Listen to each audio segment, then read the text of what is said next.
Fala, senhores, tudo certo com vocês?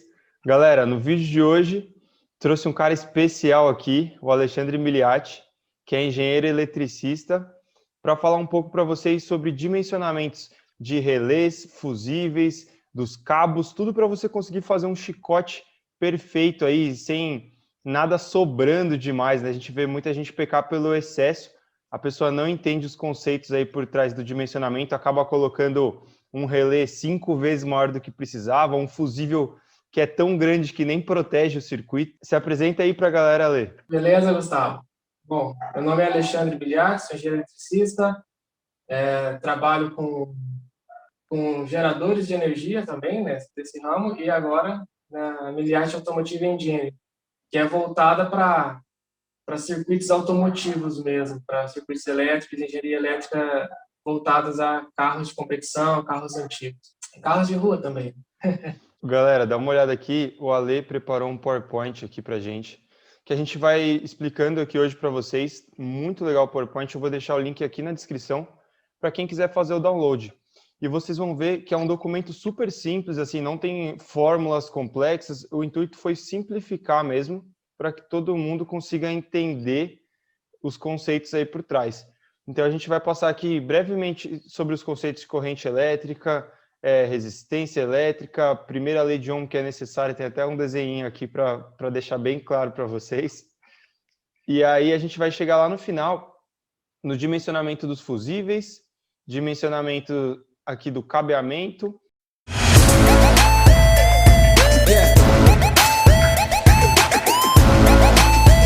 Eu comecei esse canal justamente para trazer engenharia para preparação. Né? Muita gente faz há 20 anos e fala, Gustavo, há 20 anos eu faço assim, e a pessoa está há 20 anos fazendo errado. O Ale projetou uma placa de relés aí e fusíveis, que é a mesma que eu vou usar na Suprema. Na verdade, tem mais de um modelo, e é uma placa toda feita com trilhas, assim, bem legal. Fala aí, Ale, o que você já viu, cara, dos caras colocar um relé para cada bico, um relé para cada bobina, que os caras vão além, né? Já vi algumas coisas assim, tipo, o carro simples ter 16 relés. Aí o cara bota porque o bico é de baixa impedância, ele coloca um relé por bico. É meio surpreendente. Vamos falar dos conceitos, né? Bom, primeiro a gente tem o que é a tensão elétrica, né? Tensão, ela é aquela diferença de potencial, é o que você consegue medir ali entre o polo negativo e o polo positivo da bateria, né? E o pessoal fala voltagem, né? Dói, né, de ouvir isso daí. Né? Não é legal ouvir isso daí. Mas o pessoal conhece. Então, assim, a tensão elétrica, essa diferença de potencial, né? É o que você consegue medir ali entre os polos da bateria. E vamos dizer assim, pode ser descrito como uma força, né? Parâmetro que você vai ter de movimentação, né? E a unidade dela, como a gente conhece, é o volts, né? É o Vzinho ali. Se colocar no multímetro, você vai ver lá um Vzinho, é a tensão elétrica. Depois tem a corrente elétrica, né? Então, a corrente elétrica é o movimento das cargas elétricas. É onde você consegue ali, ó, o desenho ali, ó. Isso é importante, cara. Parece simples, mas é importante.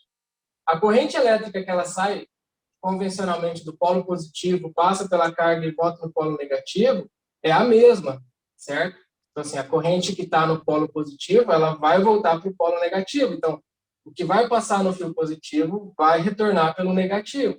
Então, aqui já... É uma a gente dica aí que muitos já erram, né? Já pega bastante problema. Daquele cara que, por exemplo, vai lá, alimenta a bobina de ignição, leva um fio 2,5 milímetros para o positivo da bobina, e aí o negativo da bobina aterramento, ele pega um fiozinho fino, sei lá, 1 milímetro, coloca no olhãozinho, parafuso soberba na lata, e boa, é que Já era. funciona. Então, isso é interessante, a pessoa tem consciência de que a corrente circula pela carga, certo? E depois a gente tem a resistência elétrica. Tem a corrente convencional e a corrente real, né? Uma flui no sentido oposto da outra.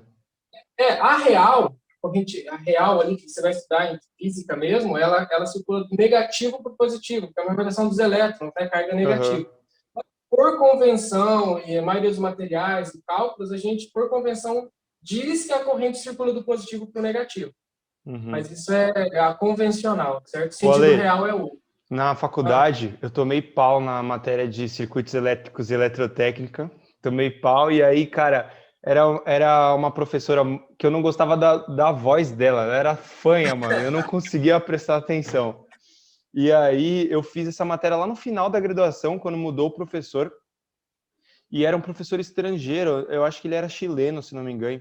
Se não me engano, e o cara era muito bom, mano, ele explicava muito bem. Eu lembro que ele falou uma coisa assim, que é o seguinte, que o certo no carro era você ter todos os fios positivos e todos os fios negativos, né? Só que um jeito da montadora economizar e tornar o projeto mais barato, mais leve por não ter todos os cabos, é usar o próprio chassi, que é um aço ali, né, uma liga metálica, como condutor para usar ele na parte da condução dos negativos ali, né? Só que, cara, ele não é um bom condutor a princípio, né? E isso também traz alguns problemas de interferência, de ele tem uma certa resistência, não é como se fosse um cobre, assim, que é um condutor ideal, né? então, exatamente. A gente vai chegar nessa parte. Por exemplo, os carros que já têm a carroceria de alumínio, os carros esportivos e tal, já ajudam um pouco, entendeu? Aham. Mas a gente também, porque o material é alumínio, né? Mas os carros, putz, se você pegar um carro antigo, por exemplo, o meu carro, meu, aquilo ali não deu para aproveitar nada, Ô, galera, porque vou mandar uma foto aqui para vocês do carro do Ale. Não deu para aproveitar nada, Ale. fazer igual o professor falou, teve que levar para o positivo e negativo, porque, cara, não tem, né? Tá tudo oxidado, e aí é dificuldade. Então não adianta querer aproveitar, porque você tem um carro. E outra coisa, até o ponto de aterramento ali, a gente vai falar mais para frente, mas o ponto de aterramento é importante, né? Onde você vai conectar o terminal, onde você vai conectar o fio negativo. Como que está a situação daquele ponto? Se não é uma latinha muito fina, geralmente tem que procurar pelos pontos que o próprio fabricante já utilizou, porque ali o fabricante garantiu que tem uma boa condução, entendeu? É, tem gente que Tem mais aterra pra em cima frente. de tinta, em cima da pintura ainda, Nossa, coloca um olhar. exatamente. Coloca o parafusão soberba ali e não sabe nem se vai segurar, se não vai. O ideal é usar aquelas arruelas, umas arruelas estriadas, que a hora que você aperta, ela como se ela machucasse ali a Descascasse, né? lata.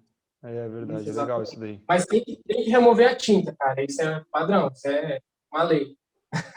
Deixar o metal exposto. Isso, resistência elétrica, então é a capacidade de material se opor à passagem da corrente, né? E aí até deixei aí mais ou menos explicadinho aí, né? Que o condutor, a resistência de um condutor, ela é um tanto quanto maior o seu comprimento, ou seja, quanto maior o comprimento do condutor, do fio ali no caso, vai aumentar a Uhum, resistência, vai aumentar a resistência à passagem da corrente. E uhum. também a resistência é tanto maior quanto a sua área for menor. Quanto a área de seção do fio for menor, a Seção resistência transversal, né? é seção transversal. Exatamente. E aí essa unidade ela é medida em ohms, cara. A gente consegue ter as informações do condutor e também da carga, né?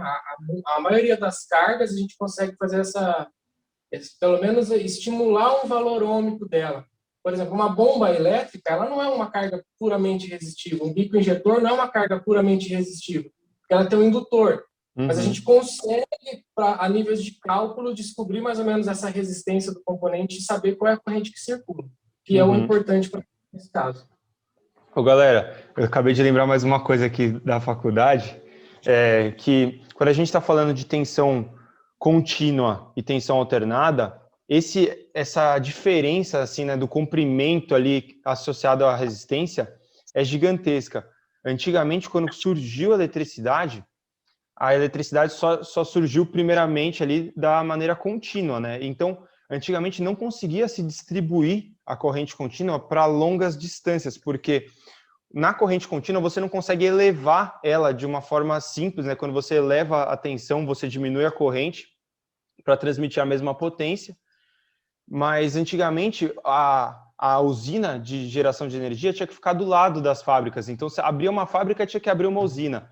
Depois que surgiu a tensão alternada, que a gente pode elevar muito a tensão, e aí consegue ter aqueles cabos que a gente vê nas estradas, levando eletricidade para o Brasil inteiro, que é produzida lá em Itaipu, por exemplo, né? Agora, no carro, continua a tensão contínua, e ainda numa tensão bem baixa, que é 12 volts. Então, se você vai fazer um aterramento ali da bateria e você comprou um cabo de 1 metro, pagou caro pra caramba naquele cabo que é um tolete, e sobrou 20 centímetros assim que você vai deixar mais esticadinho, não deixe 20 centímetros esticadinho, porque na corrente contínua faz muita diferença, na tensão contínua faz muita diferença. Então, você cortou ali o cabo que era comprido, você cortou e conseguiu usar o mesmo cabo um pouco menor, a resistência dele já fica menor e já vai ajudar a corrente a fluir. Ainda mais num cabo, que você não quer que ele seja uma resistência para a corrente ali. Exatamente, porque se você está perdendo a resistência do cabo, você está perdendo a potência de saída do componente, entendeu? Por exemplo, motor de partida, se tem um cabo, quando o pessoal coloca a bateria lá no porta-mala, aí começa a ter esse tipo de problema. Você tem que cruzar com um cabo grosso, no caso, aí tem que sobredimensionar esse condutor, porque ele vai percorrer um longo percurso ali do chassi do carro ou por dentro da longarina do carro, e você vai perder, tá? Você está perdendo potencial elétrico, né, nesse condutor.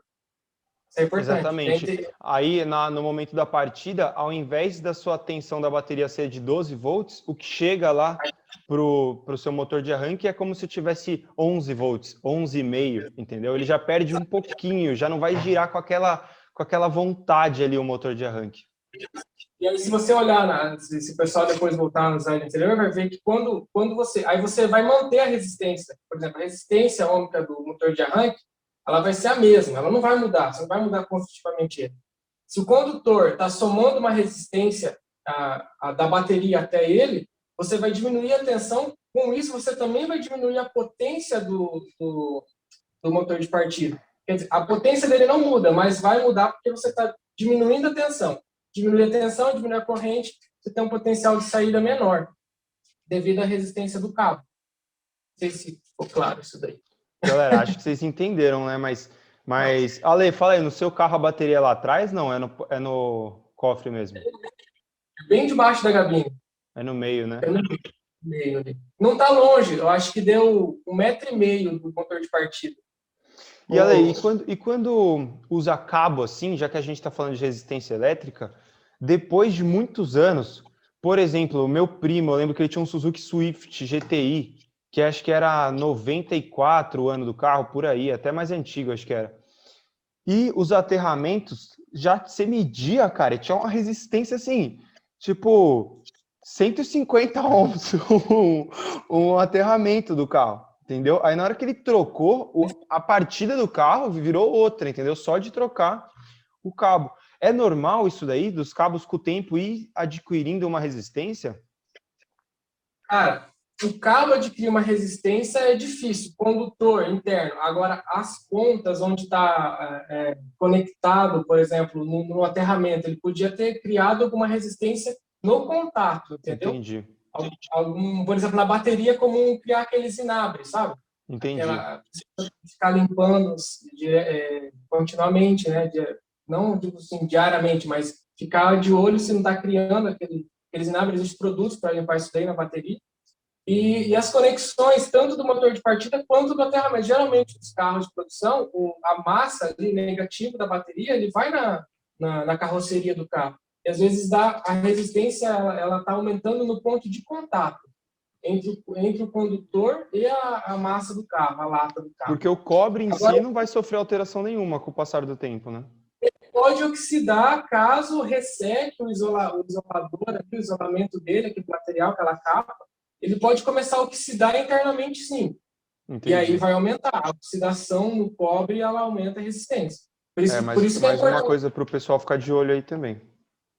Por isso que é importante, quando você vai construir um chicote, alguma coisa assim, principalmente o cabo da bateria, tem vários fiozinhos condutores, é legal você botar ali, às vezes, um termorretrátil para que proteja aquele começo do condutor junto com o terminal, porque se começar a oxidar ali na ponta, a oxidação tende a caminhar para o meio do cabo, entendeu? Então é interessante proteger. No Civic SI do meu irmão, a partida sempre foi ruim. O carro tinha muita coisa ruim, o consumo era ruim e tal, e na época eu não sabia que era esse o problema. Aí a gente trocou, o carro dele usa 2 baterias, uma na frente, uma no porta-malas, 2 em paralelo, né? E a partida era péssima, Lei. A gente colocou 2 baterias novas, refez aterramento, limpou o motor de arranque, aí foi dar a partida, continuou péssima, mano, era acerto mesmo da partida que faltava, não era cabo, não era bateria, não era nada. Gastamos aí um dinheirão em vão, mas aí tudo bem, depois solucionou, já tava tudo bala lá novo. Primeira lei de Ohm. Isso. Então, a primeira lei de Ohm tem um desenho bem engraçado ali que ilustra um pouco para a gente. Então, aí que a gente consegue ver nessa ilustração que a resistência ela está dificultando a passagem da corrente, né? E a tensão é quem tenta empurrar isso, essa corrente elétrica passando. A tensão elétrica é quem vai ter essa diferença de potencial que vai fazer com que os elétrons se movimentem dentro do condutor. E ela é bem simples ali, ó. R igual a V sobre I. Então, R, que é a resistência elétrica, tensão dividido sobre a corrente. Essa é a lei de Ohm. Bem tranquilo. Bem tranquilo. Deu para entender aí, galera? Qualquer dúvida, vocês podem deixar nos comentários aqui também, viu? Se passar o próximo slide, vai ter alguns exemplos. Ó, aqui. A lei de Ohm determina que a resistência elétrica R é o resultado da divisão entre a tensão elétrica e a corrente, aplicada no circuito. É isso aí. A próxima slide vai ter um exemplo, vai ter um cálculo prático, só para a gente exemplificar isso. Olha ali, ó. Então, esse exemplo é de uma lâmpada 12 volts e uma corrente de 1,5 amperes. A gente consegue calcular qual que é a resistência da lâmpada. Né? No caso, vai ser 8 ohms. E aí, galera, tem os resistores que a gente chama de resistores ômicos, né? Que é os que seguem essa lei aqui, que eles têm uma resistência constante conforme você muda a corrente e muda a tensão. Mas na prática, isso aqui não são todos os resistores que seguem a risca, né? Isso aqui. Igual a Ale falou, tem muitos componentes no carro que eles têm uma impedância, não é só uma resistência. Precisa ter uma indutância, uma capacitância. Ele é um dispositivo elétrico um pouco mais complexo, não é só uma característica elétrica ali de resistência. Consegue, por exemplo, para esse cálculo inicial de chicote, de dimensionamento, a gente pode simplificar o circuito como sendo apenas um circuito resistivo para a gente determinar uma corrente. Mas não que seja o ideal, mas já é já é porque, interessante. O que é mais responsável pelo circuito, a gente vai dimensionar o circuito para a corrente. E o que manda mais na corrente é a resistência, por isso que a gente parte desse princípio. Vamos lá, potência elétrica. A potência elétrica. Então, a potência elétrica ela vai ser a multiplicação da tensão e da corrente que circula nesse circuito, né? A corrente presente nesse elemento, esse atuador ou, vamos dizer assim, nesse caso, na lâmpada. Então, a gente descobriu, a gente tem a informação da tensão e da corrente, e a gente consegue saber qual que é a potência de saída de determinado dispositivo. No caso aqui da mesma lâmpada, se a gente pegar a tensão, que é 12 volts, e a corrente 1,5, a gente tem os 18 watts de potência.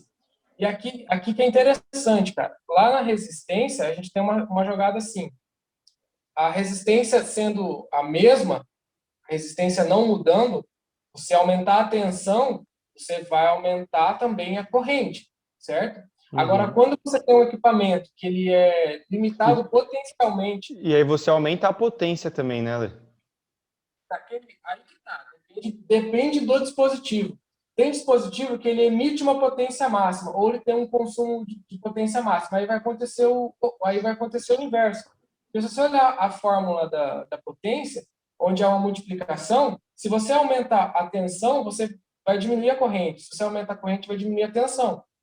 Então, quando o equipamento tem uma potência fixada, se você aumenta a tensão dele, a tendência é a corrente cair. Entendi. Mas o que seria um equipamento com a potência fixa, por exemplo? Um equipamento de carga, por exemplo, num carro. Uma bomba de combustível? Só que a bomba de combustível pode ser, mas a bomba de combustível tem vários outros elementos que vai interferir, né? Porque assim, eu tô perguntando isso porque uma vez eu estava calibrando um Fusca, inclusive tem o vídeo aqui no canal, e aí deu um problema no regulador de tensão da bateria e começou a dar, mano, 16, 17 volts, né? E aí o Daniel, que é o dono do Fusca, falou: será que tá certa a leitura da Feotec? Eu falei: cara, isso daqui é uma coisa muito simples, é muito difícil a Feotec aqui tá lendo errado. Na hora que ele ligou o limpador do vidro, que só tem uma velocidade no Fusca, mano, um negócio que normalmente sobe assim, ele ligou e tava assim, ó, pá, pá, pá, pá, pá, pá, rapidão, entendeu? Aí ele acendeu o farol, mano, a luz tava uma potência no negócio, porque todos esses componentes, eles não têm potência fixa.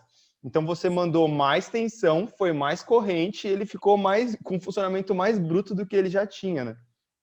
Exatamente, exatamente. O que a gente pode, um exemplo que a gente pode aplicar nesse caso é quando você dimensiona algum componente, por exemplo, um relé. O relé, ele tem uma corrente, alguns têm uma corrente fixa e outros têm uma potência fixada. Entendi. Esses relés que eu aplico, por exemplo, eles têm uma potência aplicada de 450 watts, o relé. Ou Uhum. seja, ele vai ter 40 amperes de capacidade se você aplicar ele a uma tensão de 12 volts. Se você aplicar uma tensão maior, 14,4, você já não pode usar os mesmos 40 amperes de capacidade, vai ter que diminuir essa capacidade, entendeu? Entendi. Geralmente a potência ela é mais aplicada a um dispositivo que vai te fornecer um acionamento ou que vai te alimentar algum equipamento do carro, entendeu? É mais ou Entendi. menos o inverso. A carga ela sempre vai ser resistiva, né? Agora a potência a gente usa para dimensionar essa carga. Beleza, os fusíveis, cara. Putz, isso daí eu vou falar pra você. Você já leu os manuais de alguns fabricantes nacionais de programável? Você falou pra mim, você me mandou uns circulados assim, ó. O cara usando, tipo, fusível, nossa, 5 vezes maior do que deveria. Já derreteu o cabo, já pegou fogo no carro, o fusível tá lá, ainda não protegeu nada. O que a gente pode fazer se tá no manual do fabricante? A gente vai questionar, né? Imagina assim, beleza, tá, a gente tem um conhecimento, mas a galera que não tem, né? A galera que está tentando lá fazer seu carro, entusiasta, se depara com um negócio daquele e toma aquilo como verdade. E aí que é um problema, né? Ele não vai Exatamente. proteger. O O maior fusível, problema pra mim é quando a pessoa não sabe o que tá falando, e além dela não saber o que tá falando, porque é normal, eu não sei de tudo, pô, ninguém sabe de tudo. Só que quando a gente não sabe, tem que ter a humildade de perguntar para alguém que entende mais. Mano, a pessoa além não sabe, ela escreve um manual ensinando os outros a fazer um negócio que ela não sabe nem como fazer, entendeu? Esse que é o problema. aquela questão do funciona. Você entendeu? Ah, mas assim funciona. Cara, você vai pegar um carro que, teoricamente, elétrica é simples, um dispositivo elétrico simples, você não precisa de nada disso se for só para funcionar. Cara, se você só quer que o carro funcione, pega todos os fios, leva lá, encosta direto no polo positivo e vai funcionar. Você entendeu? Mas qual que é a função do fusível no circuito? Não é fazer o circuito funcionar, é proteger o circuito. Se você colocar um fusível de 100 amperes num bico injetor, vai funcionar o circuito, mas vai proteger o circuito? Essa é a diferença, entendeu? Então, Uhum. o dimensionamento do fusível ele está para proteger o circuito, proteger o elemento que é ali de carga e proteger o condutor, que é muito importante. E é onde a gente percebe o maior erro do pessoal no dimensionamento de fusível, é não proteger o condutor. Uhum. E o fusível também ele tem duas características. Ele vai romper por um curto-circuito, isso é o normal. Por exemplo, se você pegar um fusível, voltando ao exemplo lá, igual eu te mandei naquele dia, você coloca um fusível de 50 amperes para proteger uma bobina de ignição. Bobina pequena, tá? Individual ali. Você coloca um fusível de 50 amperes. Cara, se você pegar o fio, como se o positivo e o negativo da bobina e curto-circuitar ele na carcaça do carro ali, no bloco do motor, vai abrir o fusível. O curto-circuito vai gerar uma corrente superior para que rompa o fusível. Mas a função do fusível não é só proteger de curto-circuito, é proteger de uma elevação decorrente por devido a algum problema. Vamos exemplificar com uma coisa mais simples, por exemplo, uma bomba de combustível. Aqui é bem clássico. A bomba de combustível, muitas vezes, ela não queima de uma vez. Ela começa a apresentar problemas, se devido a alguma falha interna de enrolamento ou devido a algum entupimento ali, alguma obstrução da bomba. Se acontecer isso, a corrente tende a subir, porque vai ter um esforço maior daquele componente. Se teu fusível está dimensionado para proteger isso, você vai romper esse circuito antes de que alguma coisa mais grave aconteça. Entendeu? E você consegue eliminar esse tipo de falha e não chegar a uma falha crítica. Ah, Então, eu tenho um exemplo prático disso daí, Ale. Meu pai, Ele tem um carro, uma Dodge Journey, cara, que é um excelente carro, a gente adora viajar, a família inteira, colocar 7 pessoas naquele carro. Aí, quando vai viajar, tipo, a gente pega 8, 10 horas de estrada, meu pai comprou um adaptador daqueles 12 volts para tomada, que faz carregar 10 celulares. Não só carrega 10 celulares, mas ele carrega com 3 amperes e meio cada celular, que é para já derreter a bateria de todos e já nunca mais funcionar. Aí, o que aconteceu? A gente foi viajar, aí meu pai ligou um celular, ligou o outro. Pô, daqui a pouco parou de funcionar tudo, porque estourou o fusível, rompeu o fusível da porta ali, da tomada 12 volts. E aí meu pai falou, não, pô, coloca um fusível maior lá para não ficar rompendo toda hora. Só que aí o problema é, se eu coloco um fusível maior, o que vai acontecer? Vai derreter os cabos. Os cabos ali não estão preparados para essa corrente, entendeu? Então, o fusível romper não é um problema que você vai lá e coloca um fusível soldado assim para nunca mais romper, não é isso. A ideia do fusível é justamente que não bote fogo no carro, que é o que meu pai tentou fazer ali, entendeu? Exatamente, mas o que a gente vê é o contrário. A pessoa pega assim, nossa, o fusível está queimando, ele não vai observar o que está acontecendo que aquele fusível está queimando, o fusível está rompendo. Se é porque ele foi mal dimensionado ou se é porque está tendo algum problema na carga. Não, o pessoal vai lá e... o fusível de 30 queimou, vou botar um de 40, vai resolver, né? Mas muitas Exatamente. vezes está te alertando de um outro problema. E aí é aquela questão. Quando você vai dimensionar, o fusível ele tem que proteger o condutor. Isso é muito importante. Ainda mais um carro que passa um chicote por vários condutores, vários fios juntos. Se tem um fio no meio ali que está sofrendo aquecimento ou que está tendo uma sobrecorrente, cara, ele pode danificar todos os que estão ao redor dele.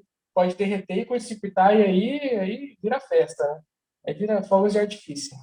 É isso mesmo. Aqui é um exemplo de aplicação do fusível, né? O fusível está ligado entre a fonte de energia e a carga, geralmente no polo positivo.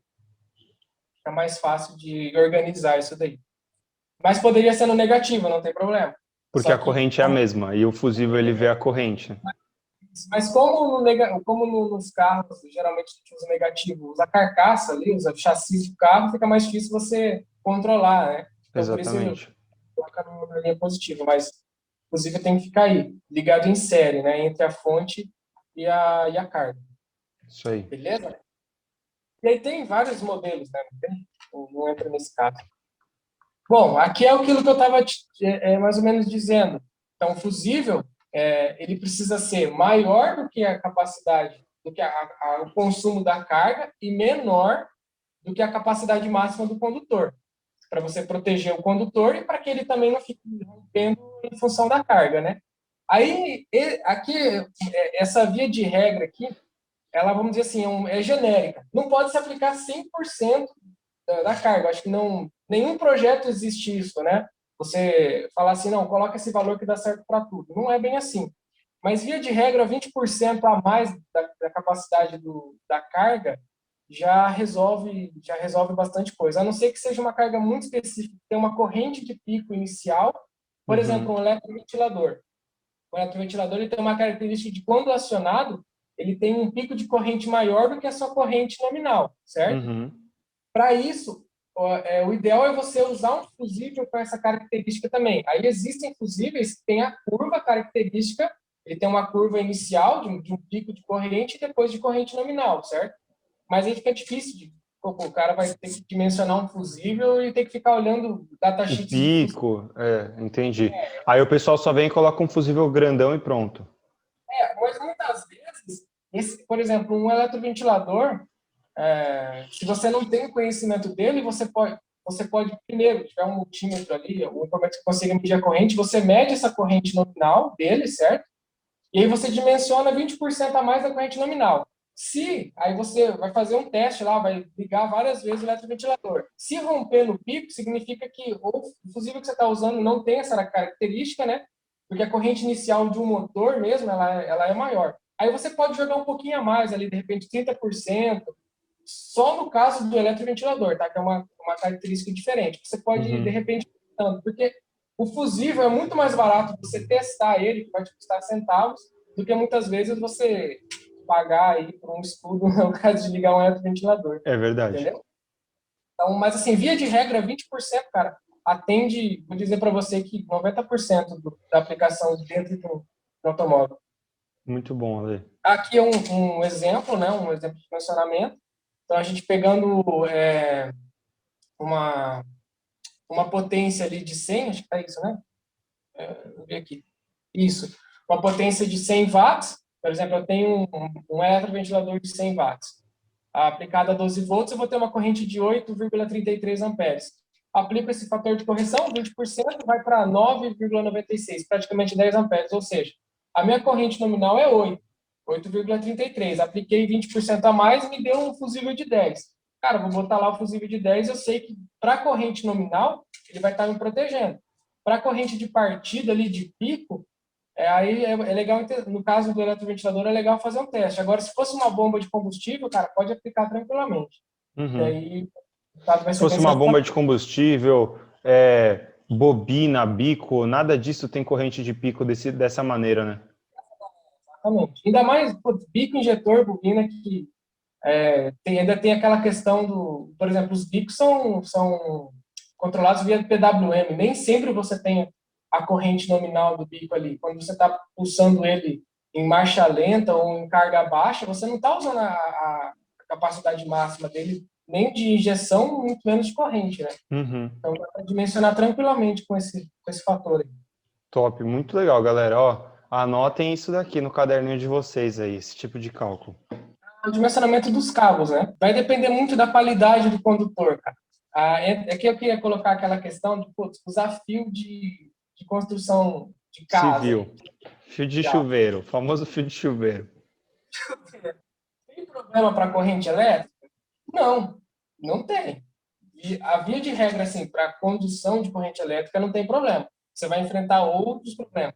O fio de construção civil, ele é feito para que tenha uma isolação de 600 até 1 kV. Já esses fios mais comuns, né? 1000 volts de isolamento. Ou seja, a capa dele vai ser extremamente grossa.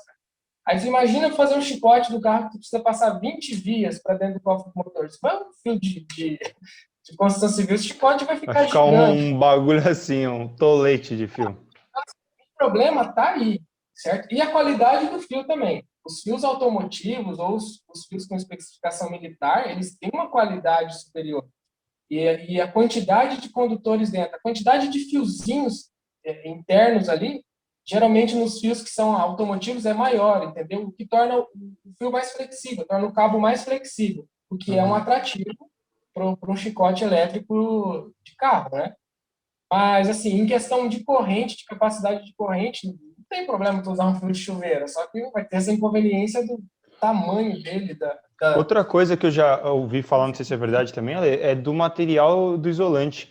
Falam que o do automotivo tem uma resistência térmica maior do que os de construção civil. Você tem N modelos, entendeu? Às vezes, se você for comparar com aquele cabo mais baratinho que você encontra na casa elétrica ali, materiais elétricos, vai ser inferior. Mas a classificação de cabos de construção civil é bem maior do que de automotivo. Então, você Entendi. consegue cabos de excelente qualidade. Mas, às vezes, também o preço vai ser elevado.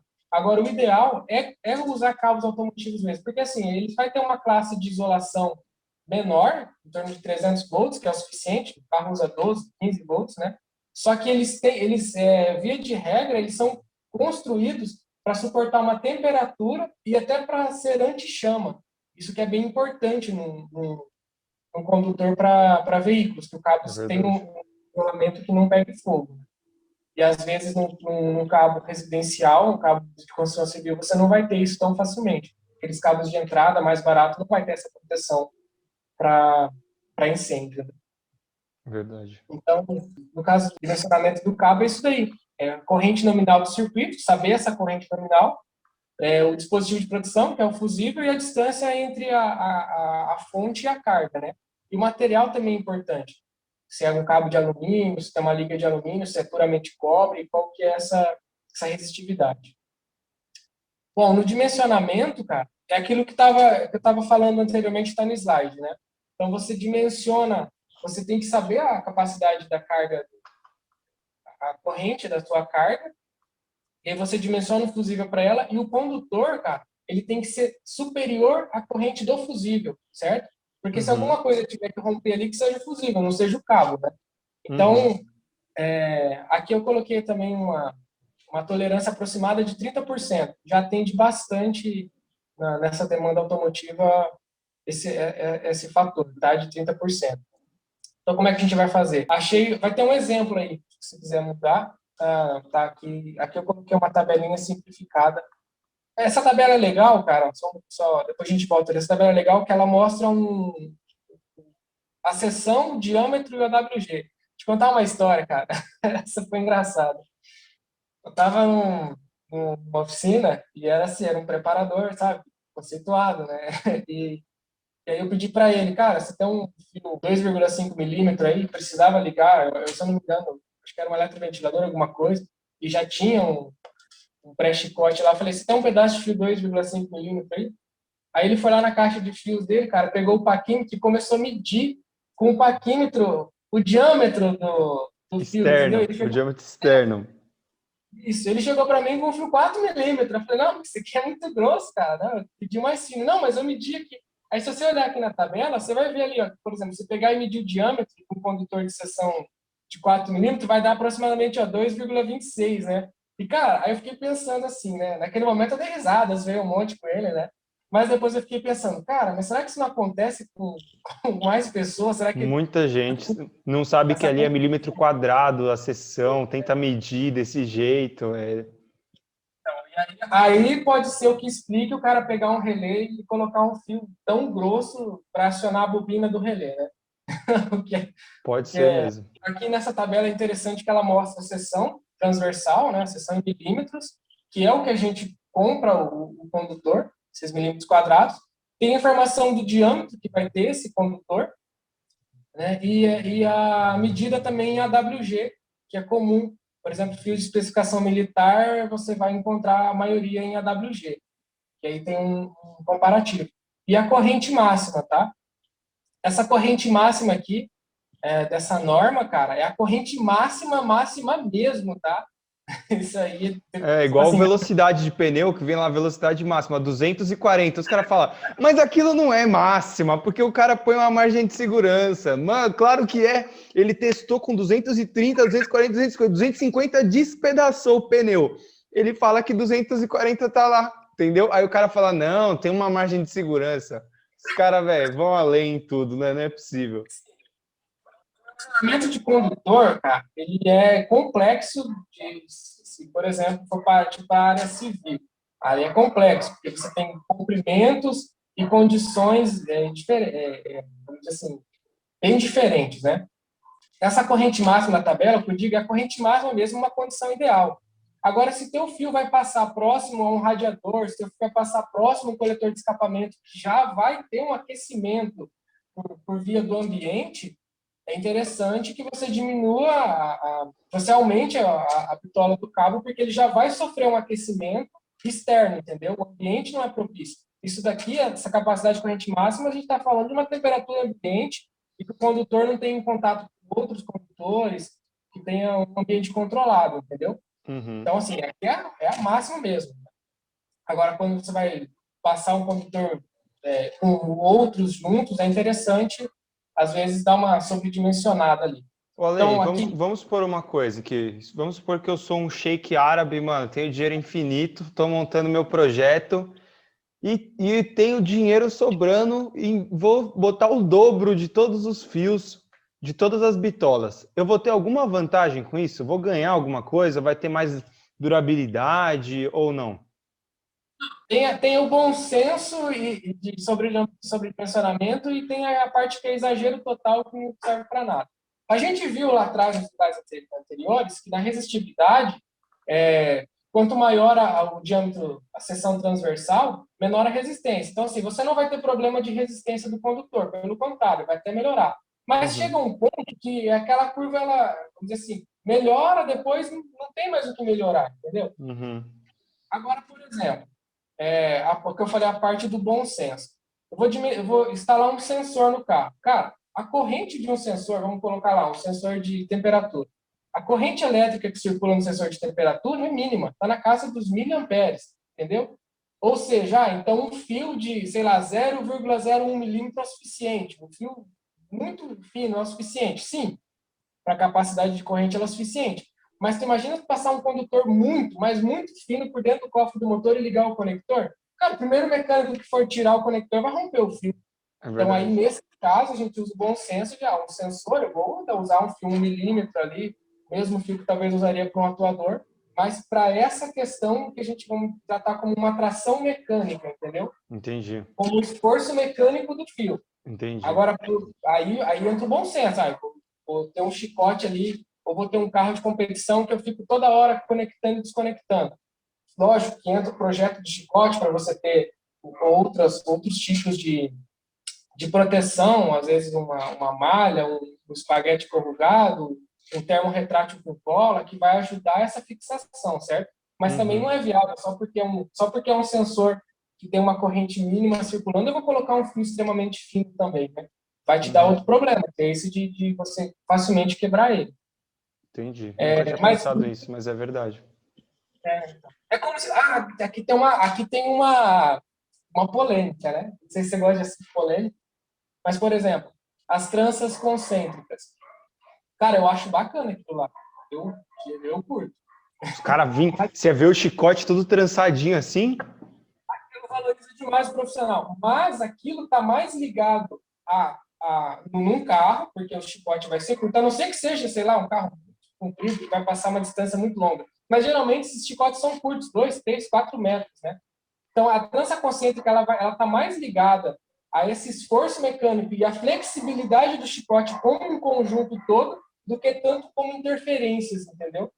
Porque, geralmente, quando você vai tratar com algum sensor específico, que precisa de,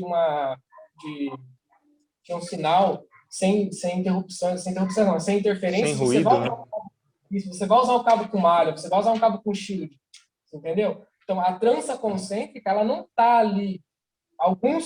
Os profissionais mesmo que fazem isso e sabem o que está fazendo, eles já têm a consciência, eles sabem que está fazendo isso pela resistência do conjunto e pela flexibilidade do conjunto, e não para evitar uma possível interferência, entendeu? Entendi. Alguns vendem isso, não, eu faço trança É, consciente eu para já qualquer vi tipo de... também. Ah, já Cara, que você entrou na polêmica, vamos continuar aqui. Eu já perguntei para você, você já falou que você gosta de malha náutica. é, Cara, por que que virou essa moda com malha náutica? Todo mundo faz. E um corrugado automotivo, daquele que você põe o fio no meio, tira, segura a temperatura pra caramba, aquilo lá não é bom também? mas assim, é moda. É moda Agora, mesmo. tem um que eu estou usando agora, que ela é uma malha não expansiva e ela é como se fosse um corrugado, entendeu? Essa é bem interessante, porque se você precisa modificar um chicote, cara, tá fácil. Agora, eu lembro que quando você comentou isso, eu até brinquei com você, eu nunca peguei um chicote de corrugado, daquele corrugado plástico, que não tivesse sujo de óleo dentro dos condutores. É Aquele verdade, isso negócio daí. que atrai o óleo, cara, É verdade, isso dentro daí é verdade mesmo. por esse motivo. Mas, assim, cara, a função desse material que vai estar em volta dos fios ali no chicote é proteção. Proteção térmica, proteção contra impacto, entendeu? A malha náutica ela tem uma resistência contra impacto grande. Não sei se você já tentou cortar uma malha náutica com uma tesoura ou com algum outro alicate assim, meio ruim. Cara, é difícil cortar ela, entendeu? Então, ela fornece uma resistência mecânica boa contra impactos. Os carros de Contra... fábrica, hoje em dia, a gente vê alguns com malha náutica, né? Antigamente era tudo corrugado, que eu via, pelo menos. Hoje em dia, a gente já vê algumas partes com malha náutica. Ver alguma coisa assim. Até na indústria, cara, eu venho dessa parte de geradores de energia e tal, cara, já na indústria já está usando bastante também essa malha náutica.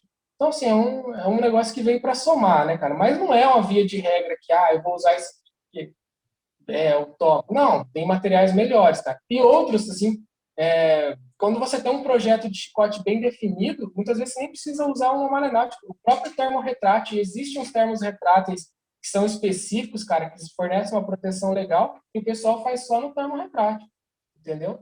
Faz o chicote inteiro, recobre aquilo inteiro. O problema é se você precisar um dia modificar alguma coisa, né? Na Uhum. malha náutica já é praticamente impossível você modificar um conector ou passar um condutor a mais no meio depois que ela está fechada as pontas. Essa é a vantagem do corrugado aberto. Uhum. Essa flexibilidade que você precisar mudar algum projeto. Mas é isso aí. Isso aí. Vamos continuar aqui. Estamos quase terminando já. Tá, então, esse dimensionamento ali, volta ali um pouquinho, em torno aí de 30%. Então, ali, se pegar uma corrente da carga de 10 amperes, a gente aplica ali esse fator, 30%, a capacidade do cabo tem que ser superior a 13 amperes. Aí a gente vai lá na tabelinha, lembrando que a gente já dimensionou o fusível para essa mesma carga em 10, eu vou lá e pego um cabo que tem uma capacidade de 14. Beleza, isso está dentro. Porque o meu condutor consegue conduzir até 14 amperes de carga, a minha carga vai consumir em torno de 8 e o meu fusível está em 10. Cara, condução ideal, entendeu? Perfeito, né? Então, perfeito, praticamente, exatamente. É isso aí. Bom, então, aqui só está deixando claro isso que eu te falei, né? Extremamente importância que ambos os cabos, positivo e negativo, têm o mesmo valores Tamanho. mínimos de isso. Que a corrente Aterramento. Bom, aí esse sistema de aterramento, né, também conhecido como circuito de massa, é feito através de interligação da massa ali, da carcaça do carro com o polo negativo da bateria, né? Nos carros, geralmente é isso.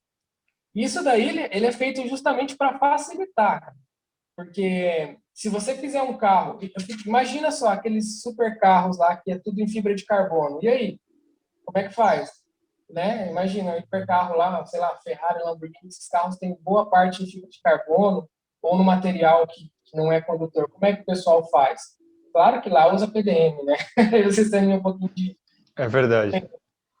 Mas você imagina, você não tem essa disponibilidade dessa carcaça. Agora, num carro de produção, um carro de montadora, isso é feito para economizar. Você economiza pelo menos metade dos fios que você utilizaria. Você imagina, né, galera, para uma montadora aí que vende 1 milhão daquele modelo de carro, se ela tivesse que fazer 1 milhão de chicotes só da parte negativa, quanto de dinheiro aí, de matéria-prima que não ia nisso? Aí, onde entra essa parte? Uma coisa que é vantagem, você vai pensar assim, cara, mas aí a resistividade da lata do carro é a mesma do cobre? Não. A resistividade do material do carro, se for um carro de lata mesmo, a resistividade vai ser maior, vai ter uma queda de tensão. Porém, olha o tamanho que é. A seção transversal que tem, né? Exato. Então, aí você consegue equilibrar dessa maneira. Você tem uma resistividade pior, mas você tem uma área de seção maior. Então Compensa. basicamente, equilibra essa tabela, essa balança aí. E aí fica viável. E quando você vai partir para um projeto Aftermaker que você está modificando, colocando edição programável, tenta usar os mesmos pontos de aterramento que o fabricante utilizou. Entendeu? Porque ali, porra, o fabricante não é bobo, né? Você sabe disso. O cara não colocou um parafuso ali com uma porca em determinada posição para você ligar um aterramento à toa ali, porque ele achou que vai em qualquer lugar. Não, não é. Ali é um ponto que foi pensado, que foi projetado para receber aquela carga ali. Então, é interessante utilizar isso daí. E se não tiver como, você vai ligar uma bobina de ignição, apesar que a bobina de ignição é interessante aterrar ao bloco do motor. Por quê? Vamos fazer esse parênteses aí. Por que a bobina de ignição ela é interessante aterrar ao bloco do motor? Vou tentar fazer um desenho. Não sei se está aparecendo aí. Tá sim. Cara, vai ficar ridículo, porque desenhar no mouse é foda. Mas, ó,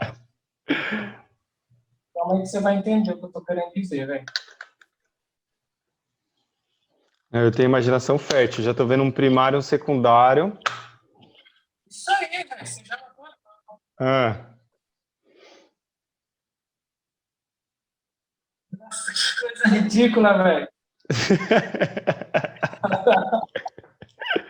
Ai, mano, sério, não entendi não. O que você quis desenhar aí? Isso aqui é uma vela, cara. Nossa, velho, ela não ficou boa, não. Ah, nossa, ficou mais feio agora, né, velho? Vou te apagar isso. Nossa. Ai, ai. Mas quanto que é? Ó, deixa eu te explicar isso aí. Por que eu te falei que esse ponto aqui, ó, esse ponto de aterramento aqui é importante fazer no bloco, que é o da bobina? Porque geralmente o ponto de aterramento do primário aqui, ó, e do secundário da bobina, aqui é onde vai vir lá sei lá, da ECU, certo? Certo, Ou vai passar por um amplificador. Tá. certo. Cara, que horrível desenhar no mouse. Então, beleza. Por que é interessante esse ponto aqui tá no bloco? Porque a vela, o circuito tem que fechar aqui, ó, para centelhar. Você Hum, entendeu? faz O sentido. negativo da vela é a rosca dela. Entendi. Aqui é a parte que vai fechar o circuito. Então, quanto mais próximo o aterramento da bobina tiver da vela, cara, é o ideal. Agora, qual que é o problema? O cara aterra, a vela está aqui, no cabeçote. O cara pega esse negativo da bobina, pega aquelas bobinas, sei lá, uma bobina de Corsa, geralmente usada, e o cara aterra, coloca a bobina lá na parede corta-fogo do carro e aterra lá.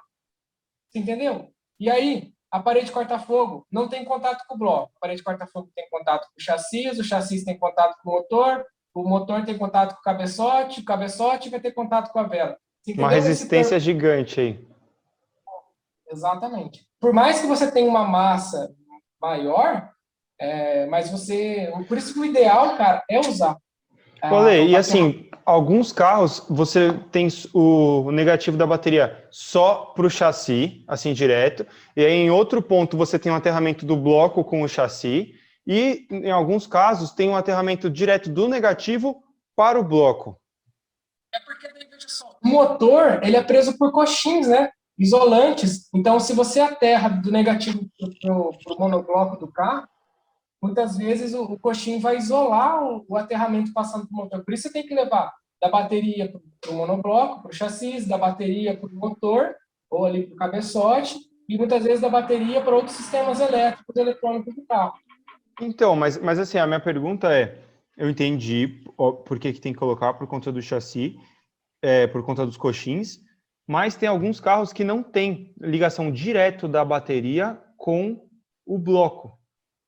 E na minha visão é bom quando tem, né? Esse aterramento, não assim, aterrar os dois no chassi. Você aterra um no outro, assim, já liga o negativo da bateria direto no bloco. Isso pode causar alguma interferência ou é bom você aterrar o bloco na bateria? Alguns fazem, é que na verdade sim, o que às vezes tem é da bateria para o monobloco, né? E do monobloco para o motor. Não Aham, é desse da jeito bateria, aí. Que acho que é o mais comum, né?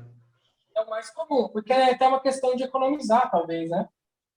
Às vezes você faz um ponto menor do monobloco para o motor do que você fizesse da bateria para o motor. Aí pensa no fabricante. Cara, centímetros de cabo para ele se tornam milhares de quilômetros de fios, né? Então Uhum. esse conceito aí. Mas o ideal, se você estiver fazendo um projeto Maker, o legal é levar um da bateria para o bloco do motor. Top, Garantir uma resistência menor.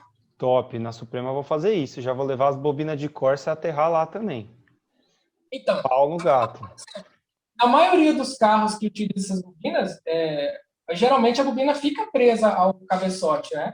Você pega a Uhum. bobina de Glow, G5, eu acho que é G5 lá, certo? Que o pessoal usa, aquela que parece uma capelinha ali. Cara, a bobina vai presa no bloco do carro. Aí o pessoal vai fazer uma adaptação para ficar bonito, bota lá na parede, corta-fogo do carro a bobina. Putz, cara, e o aterramento dela ficou onde? Entendeu? Então, esse Uhum. tipo de coisa está aumentando, cara. Essa questão ela é feita para simplificar mesmo, né? Para facilitar, na verdade, você usar a massa do carro, o condutor, como condutor negativo. Eu não vejo desvantagem nisso, tá? Eu só vejo desvantagem quando não sabe fazer. Aí você vai ter um problema. Mas em utilizar, não vejo problema nenhum. Agora, também, se quiser levar todos os negativos para a bateria, fazer um bloco de derivação na bateria, não tem problema nenhum. Pode fazer. Se você observar, antigamente, quando as injeções, as marcas Aftermarket, os manuais mais antigos, pediam que todos os aterramentos fossem feitos na lata do carro, na carcaça. E depois de um tempo mais recente, pediu para que alguns específicos fossem para a bateria. Mas por que isso? Porque estava tendo essa dificuldade de quem estava montando acertar o ponto de aterramento, entendeu? Acertar a qualidade dessa conexão. Então é melhor fazer o quê? Vamos garantir. Como é que a gente garante que o negativo vai estar fechado corretamente? Vamos levar um fio direto para a bateria. Isso diminuiu Pô, bastante a Ale, causa isso daí que você falou me fez lembrar de uma coisa. Quando eu vou colocar o wide de maneira temporária nos carros, assim, eu ligo direto na bateria, ela. Eu levo um fiozinho direto na bateria. Mas o manualzinho do fabricante vem um fio marrom que ele fala que é para ser aterrado no chassi e um fio preto que é para ser colocado no negativo da bateria. Ele diferencia desse jeito, mano. Eu nunca entendi por que que o cara precisa de um fio aqui no negativo e um fio lá no chassi. Tem que ver quem que fez esse Então, manual aí ou tem sentido? existe a lógica para isso. Porque vamos pensar lá, a wideband e a sonda. O que ela tem internamente que consome maior corrente? É A a resistência que aquece ela, né? O resistorzinho. o momento de aquecimento dela, então a maior corrente, que é baixa, mas é uma maior corrente. Então, precisa garantir que a corrente vai fluir positivo ali, que você ligou, para o negativo da bateria, entendeu? E muitas vezes, essa diferenciação do pessoal é só em relação a esse ponto de corrente maior. Mas, cara, leva os dois para a bateria, sem crise, Eu sempre entendeu? ligo os dois na bateria e nunca deu problema nenhum também. Então, caso o condutor necessário para o positivo ali seja 4 milímetros, o que você vai aterrar até o chassi ou até o bloco do motor também tem que ser na mesma proporção, entendeu?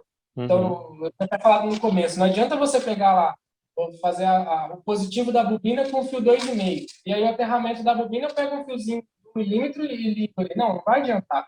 Se está exigindo, se pelo cálculo, pelo dimensionamento, exigiu que fosse um condutor maior, para o aterramento tem que ser o mesmo, pelo menos até o ponto de aterramento tem que ser na mesma bitola. Isso é importante. Ô, Ale, e na hora de aterrar ali, você recomenda soldar num olhalzinho? Como é que faz esse aterramento para ficar legal o ponto de contato ali? Eu não recomendo é usar parafuso soberba na lata. Por quê? Porque esse tipo de parafuso, cara, ele pode se soltar com o tempo, entendeu? Então, o que é o ideal? É você fazer um furo, colocar um parafuso passante, ou usar aquelas porcas ribite, cara. Aquelas porcas ribite é bem interessante para isso. Não sei se você já utilizou dela. Isso é bem legal, cara. Imagina que você vai ribitar um ribite, mas é uma porca. Que ela é como se fosse. Você faz um furo na lata, você limpa a área de contato dela, encaixa ela é encaixada, depois você vem com um alicate, um mecanismo, e você rebita ela fica presa lá. E você tem uma rosca, máquina feita ali, para você colocar um parafuso de rosca mesmo, entendeu? Isso é Que a máquina. legal. E aí, isso é bem interessante. Porque o parafuso de soberba, aqueles parafusos que geralmente o pessoal põe, cara, ele pode se soltar com o tempo. E não é interessante, porque a lata, ela é fina, cara. Ainda mais os carros atuais, é bem fino. Então, o interessante é colocar um parafuso passante, uma porca, uma arruela daquelas de estria. E agora, quanto ao terminal no fio, pode ser crimpado mesmo, cara. Terminalzinho crimpado ali, bem apertadinho e boa, não precisa soldar, não. Se conseguir fazer uma crimpagem decente. Tem A esse, solda tem pode esse. trazer alguma interferência no sinal, alguma coisa assim, ou não? Não, aí que tá. Tem essa outra polêmica, né? É O o pessoal fala, jeito, né, que o pessoal solda que é o problema, né? exatamente. Soldar é um problema? Não, soldar não é um problema. Qual que é o problema? Com que material que você vai soldar? Você vai usar o estanho que é 100% chumbo, quer dizer, estanho já nem tem esse nome, né? 100% chumbo, aquelas barras grossas que o pessoal compra. Isso é terrível, né? Quando você vai pensar numa solda legal, você tem que usar um material, pelo menos 60-40. 60% estanho e 40% chumbo. Eu, aqui nas placas, tudo que eu faço, eu uso um estanho que é 75-25. 75% estanho e 25% chumbo. Já ajuda bastante na condução, diminui a oxidação, mas a solda, o problema dela é que como a região onde foi soldada ela vai ficar rígida, ela pode trincar e quebrar. Falei, e outra coisa, qual que é a temperatura de fusão dessa liga aí que você me falou agora? Não vai acontecer, não tem problema de derretimento dessa liga em algum condutor, não, entendeu? Ah, tá, Até porque entendi. se o condutor chegar a essa temperatura, não sobrou mais nada. Já foi tudo, né? Para esse problema não é o caso. Ah, eu pesquisei Mas, aqui, ó. Em geral, o estanho de solda possui ponto de fusão entre 200 e 300 graus aí, dependendo da liga. mas legal. Isso aí. Então, assim, é difícil. O condutor chegar a 200 graus no carro, meu amigo, mais coisa chegou também. É, exatamente. Bom, acho que a gente tá terminando. Eu acho que o próximo assunto é o que é um relé, né? Ah, isso Isso. aqui é onde a gente queria chegar, que aqui acho que tá os maiores erros, cara, é no relé. O fusível, os cabos, a pessoa ainda vai. Agora no relé, Também tem um problema, cara. Qual o fabricante de relé que você vai confiar, né? Xing Ling por aí, um fabricante nacional, talvez. Então, o que eu estava te falando, acho que falei algum tempinho atrás. O relé que eu utilizo aqui, ele é dimensionado por potência, ou seja, ele tem uma potência máxima de condução de 450 watts. E eu tenho que me basear nisso. E aí, qual que é o detalhe? Ó, vou pegar aqui. Vamos fazer uma conta de padaria. Espera aí. 450 watts. Se eu pegar esses 450 watts e aplicar uma tensão de 12 volts, vai me dar uma corrente de 37,5. Você consegue ver aí? Uhum. 37,5. E aí fica pior ainda se eu pegar esse mesmo relé que eles vendem como 40 amperes e aplicar uma tensão de 14,4, por exemplo. Geralmente tem carros que chegam a trabalhar com essa tensão de 14,4. Foi. 31,25. Ou seja, aquele relé que eu comprei com 40 amperes, sobre uma tensão de 14, só tem uma capacidade de 31 amperes. Aí está um problema.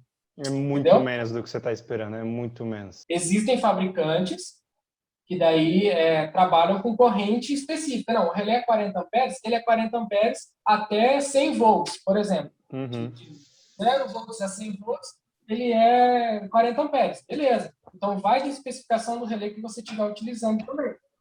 Entendeu? Mas, em via de regra, cara, geralmente, esses relés que são vendidos de automotivo, eles é a corrente real, a capacidade dele mesmo, tá? Se você vai comprar um relé de 40 amperes, ele é para 40 amperes. E aí tem que ver a faixa de operação de temperatura. Só que essas informações, cara, é difícil o fabricante fornecer. Só se você entrar em contato mesmo e aplicar. Aí o que vai fugir um pouco é a temperatura. Mas, geralmente, as caixas de relés e fusíveis não ficam próximas a lugares muito quentes para você diminuir essa capacidade de condução dele, certo? Uhum. Você não vai instalar um relé perto do coletor de escapamento, onde a temperatura vai subir e a temperatura é inimiga da condução elétrica. Se aumenta demais a temperatura, você começa a perder a capacidade de condução elétrica no fechamento do relé ali. É por isso que é ideal instalar ele no local que sofre com menos temperatura. Não sei se deu para você pegar essa. Deu, sim. E aí, só para a gente explicar para a galera por que precisa de um relé, né? Esse desenhozinho que você fez aqui do conceito eletromecânico é porque, assim, galera, vamos supor para acionar uma bomba de combustível. Você tem uma saída da sua ECU, da placa que fez o cálculo, que tem a inteligência, é uma saída que é só um sinal, né? Então, aquilo ali tem uma corrente baixíssima. Você não pode pegar aquele cabinho e ligar direto na sua bomba de combustível. Você vai, inclusive, passar uma corrente alta demais dentro da placa, pode queimar a placa se você não tiver um fusível, não tiver um cabo bem dimensionado. E aí o relé, o que ele faz? Ele pega esse sinal, ele ativa por meio de um solenoide que fecha um circuito que tem uma capacidade de conduzir uma corrente bem maior. É como se você usasse o seu dedo para apertar o botão e acender a luz, né? Você faz uma pequena força e consegue movimentar uma coisa bem maior. Você usasse seu dedo para ligar um motor elétrico grande, alguma coisa assim. E essa é a ideia de você usar relés, né? Por isso que a gente usa relés, para não ter que passar uma corrente gigantesca por dentro da ECU do carro. Você vai ter que usar várias chaves gigantes no painel, né? Por exemplo, tem que ligar o eletroventilador. Bota uma baita chave desse tamanho lá no painel para que a chave tenha essa capacidade de conduzir a corrente, né? Então, você usa isso justamente para isso, para aumentar essa capacidade de corrente. Eu acho que no próximo slide até tem isso daí explicando, eu não me lembro. Tem um desenho aqui, ó, do relé. Aqui, ó. Isso aí, ó. Tem até um fusível a mais aí, ó, na proteção do circuito. Mas, geralmente, a gente usa um fusível se você for acionar vários relés ali por algum problema de retorno e tal. Mas é basicamente isso daí. Você, com uma chave que tem uma capacidade menor de corrente, você fecha um relé e esse relé tem uma capacidade maior para conduzir a corrente até a carga. Basicamente isso daí. E aí entra o dimensionamento. Aí entra aquela questão. Putz, e daí? Eu vou colocar um relé de 70 para cada bomba? Tem carro... Tem gente que faz isso há 20 anos e funciona e não vai mudar agora não, Ale. Mas é o que eu tô te falando, Gustavo. Funciona? Claro que funciona. Pô, você está sobredimensionando, vai funcionar mesmo. Eu até fiz esses tempos atrás, eu até publiquei, eu fiz uma placa para um cliente, cara, e a exigência dele foi, teria que ter 4 relés de 70 amperes, porque ele ia usar uma bomba por relé, né? Quatro bombas, se eu não me engano, 4 relés de 70. Aí eu perguntei, tá, mas que bomba que é? Perguntei qual é a capacidade de corrente da bomba. O cara falou assim, eu não sei, mas eu sei que consome muito. Ah, tá bom, né? Depois eu Ele fui ver, usa, chama VAP, a bomba que ele usa lá no carro. eu imaginei que ia ser, sei lá, aquelas máquinas Flu, né? Acho que é essa marca que tem, as bombas brutais que tem. Cara, a hora que eu fui ver a bomba do cara, ele usa aquelas bombas Mercedes 12 bar. Ô, Ale, só uma coisa. Vamos supor que o cara ligou 4 relé de 70. E vamos supor que precisa. A corrente que estaria consumindo ali, instantaneamente, seria o quê? 280 amperes. Que alternador que mantém isso? Pois é esse tipo de coisa, né? Que às vezes o pessoal acaba exagerando. Mas aí cai naquele detalhe, mas faz 20 anos que eu monto assim e funciona. Assim, vai continuar por mais 30. Funciona, mas não é necessário. E aí você pega o valor de um relé de 70 e o valor de um relé de 40. Fora o suporte do relé de 70, que também é mais caro, é mais complicado de ficar trabalhando, cara. Você aumenta custo, entendeu? Então, se o cara é vamos dizer assim, um instalador, eu trabalho bastante com instaladores, fornecendo para instaladores, cara, eu tento orientar eles, cara, é seu custo isso daí. Não adianta você querer todos os carros que você vai fazer, você ficar sobredimensionando e você está gastando o seu dinheiro e não está entregando uma coisa que é relativamente melhor, você está entregando uma coisa que é exagero. Que eu tento orientar o pessoal quanto aos cabos, por exemplo. Eu digo assim, cara, por que é importante você fazer o dimensionamento do cabo? Muitas vezes, pelo valor que você está gastando de compra mensal por cabo, se você diminuir a bitola dentro de uma margem segura, você consegue comprar um cabo de melhor qualidade, com a bitola certa, do que você ficar exagerando na bitola do cabo e comprando um cabo mais caro porque tem uma bitola maior. E não vai ser eficiente a certo ponto, entendeu? Então, muitas vezes é melhor você melhorar a qualidade do material, o fornecedor do material, do que só ficar sobredimensionando. E aí, para pensar num carro. Esses tempos atrás eu estava participando de um projeto de um carro de turismo nacional, ajudando até o parceiro aí. Meu, vai 26 sensores no carro e mais uns 15 sensores no motor. Imagina se for fazer isso daí tudo com cabo, sei lá, 1,5. Que tamanho não vai ficar esse chicote? Entendeu? Esse tipo de coisa, cara. Então, aí é interessante fazer um estudo e aplicar corretamente os condutores, fazer essa cálculo aí, para não ter exagero. Ô, Ale, muito legal, muito esclarecedora a live de hoje. Eu acho que as principais dúvidas que o pessoal vão ter, a gente conseguiu esclarecer aqui. Óbvio que não é só isso, ainda vai muito além, mas para uma pessoa que, igual eu decidi que eu vou montar o chicote da Suprema porque eu quero aprender, eu quero ver os problemas, quero passar por esse perrengue aí. Você acha que dá para fazer? Se a pessoa estudar, fizer um projetinho do chicote ali, tem muita coisa para dar errado? Ou se tiver uma noção básica, dá para tentar fazer o próprio chicote elétrico do carro? Se eu tiver um pouco de noção e procurar informação, tem muita informação disponível, informação de qualidade, é saber decifrar essa informação, né? Saber pegar a informação correta ali, mas tem muito material bom, cara. Inclusive, isso que você falou, só abrindo um parêntese aí, cara, ontem, acho que foi ontem, eu vi um stories do Roberto, sabe? O Roberto da Twizy, cara, Sei. e ele estava falando justamente sobre isso, né? Do quão importante é o vamos dizer assim, o preparador ali, o mecânico, talvez o instalador, saber de chicote, calibração e análise de dados. Esses três pilares têm que estar paralelos, cara. Você é um cara aí que manja demais de calibração. Então, para você é importante também conhecer de chicotes, entendeu? E fazer o seu chicote vai te dar um aprendizado, com certeza. E capacidade para fazer isso daí, de menos. É que tem mais tem aí.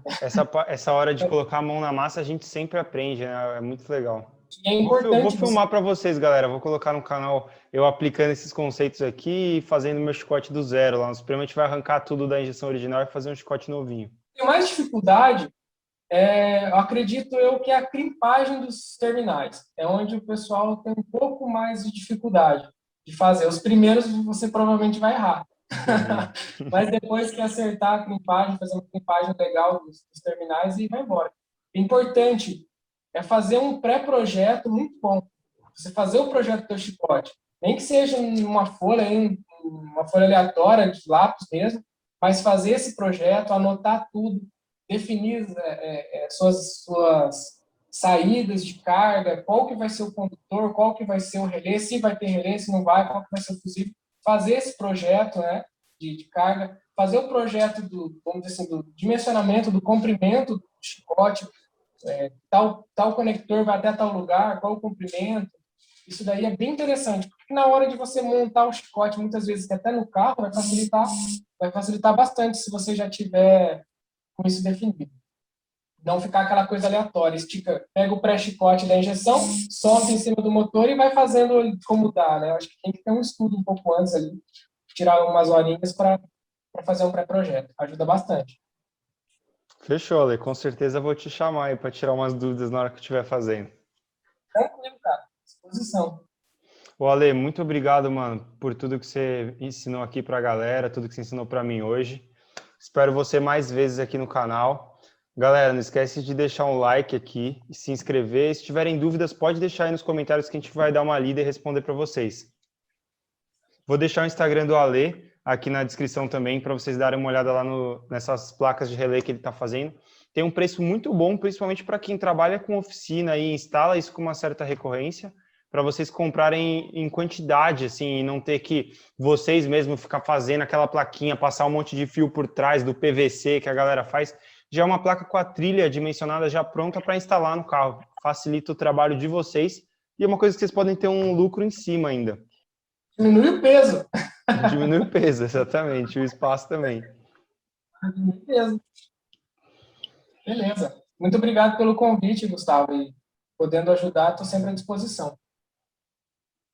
Valeu então, Ale. Valeu, galera. Até a próxima.